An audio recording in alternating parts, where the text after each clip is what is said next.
Hello everyone, myself Advocate Tanuja. Welcome to our channel which is Exam Pressure. So आज की हम know your law series में बात करेंगे कि डाइंग डिक्लेरेशन क्या होता है और उसकी एविडेंशियरी वैल्यू क्या है।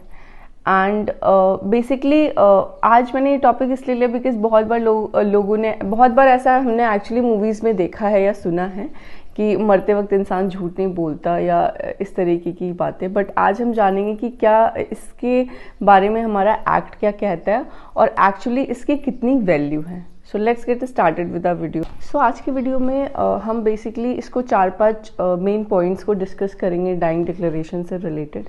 उसमें पहला आता है कि डाइंग डिक्लेरेशन होता क्या है, किस एक्ट में इसको मेंशन किया गया है। दूसरा, उसके एसेंशियल इंग्रेडिएंट्स क्या क्या हैं डाइंग डिक्लेरेशन के। तीसरा, who can record the dying declaration, basically कौन कौन लोग हैं जो कि डाइंग डिक्लेरेशन को रिकॉर्ड कर सकते हैं।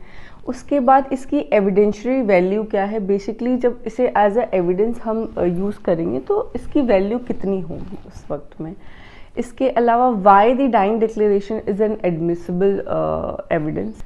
सो आइए अब हम जानते हैं कि बेसिकली डाइंग डिक्लेरेशन होता क्या है। Section 32 clause 1 of evidence act जो कि डाइंग डिक्लेरेशन की बात करता है। According to section 32 clause 1 which says any oral और written statement made by a person who has died and that statement shows any relevant facts or circumstances which was related to his death. So in a easy language, कोई भी ऐसा statement किसी व्यक्ति जो कि मर गया है उसके द्वारा दिया गया है और वो statement शो करता है उसके मरने के circumstances या कोई भी ऐसे relevant fact जो उसकी डेथ से related हो, ऐसे किसी भी declaration को हम dying declaration कहेंगे। सो एक नॉर्मल जो हमारा बिलीफ है उसको डाइंग डिक्लेरेशन को एक्चुअली एक बहुत इंपॉर्टेंट एविडेंस की तरह लिया जाता है बिकॉज जनरली ऐसा माना जाता है कि कोई भी व्यक्ति जो कि मर रहा है वो झूठ नहीं बोलता।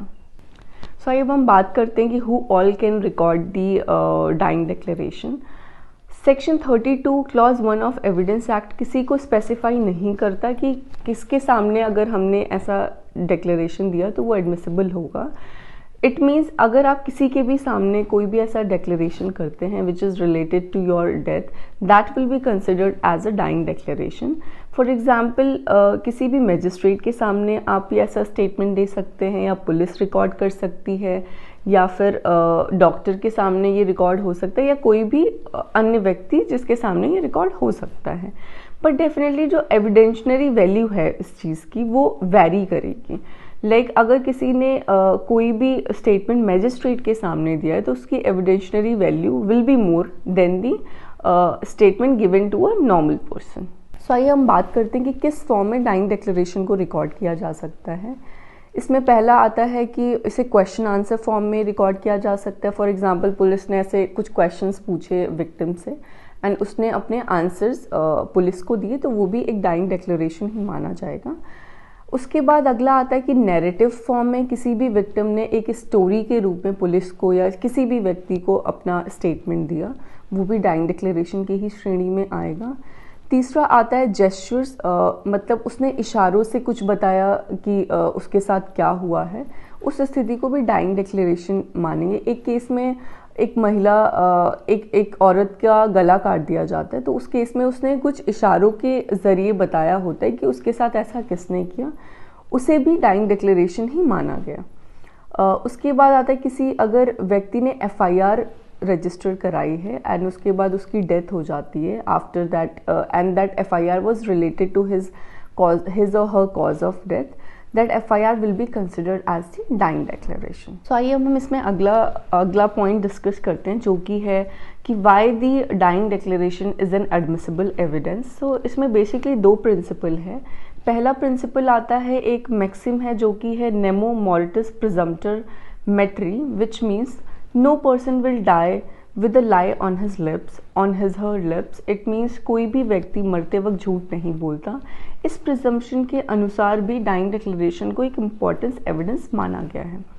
दूसरा आता है नेसेसिटी, मीन्स कोर्ट के पास जो बेस्ट एविडेंस होता है वो उस व्यक्ति के मुंह से ही उस घटना का बेसिकली जो एक्सप्लेनेशन होता है वो ज़्यादा इम्पॉर्टेंट एविडेंस लिया जाएगा। उसके अलावा बाकी सब हियर से या फिर देखा गया होता है। सो कोर्ट के पास एक्चुअली डाइंग डिक्लेरेशन को एज ए इम्पॉर्टेंट एविडेंस लेना एक नेसेसिटी होती है। सो आइए हम इसके अब एक इम्पॉर्टेंट पॉइंट को डिस्कस करते हैं कि एविडेंशियरी वैल्यू क्या है और क्या सोल कन्विक्शन कोर्ट इसके ऊपर कर सकती है या नहीं। इसका आंसर है yes.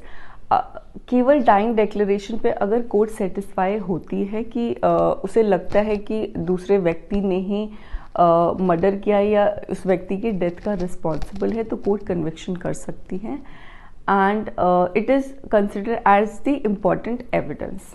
That's it for today's video and I hope आपको डाइंग डिक्लेरेशन से रिलेटेड जितने भी पॉइंट्स हैं वो समझ में क्लियरली आए हों। And please share, like, comment, subscribe to my channel and hit the bell icon so that you will get the notification of my videos as soon as I am uploading. So stay tuned to my channel. Thank you.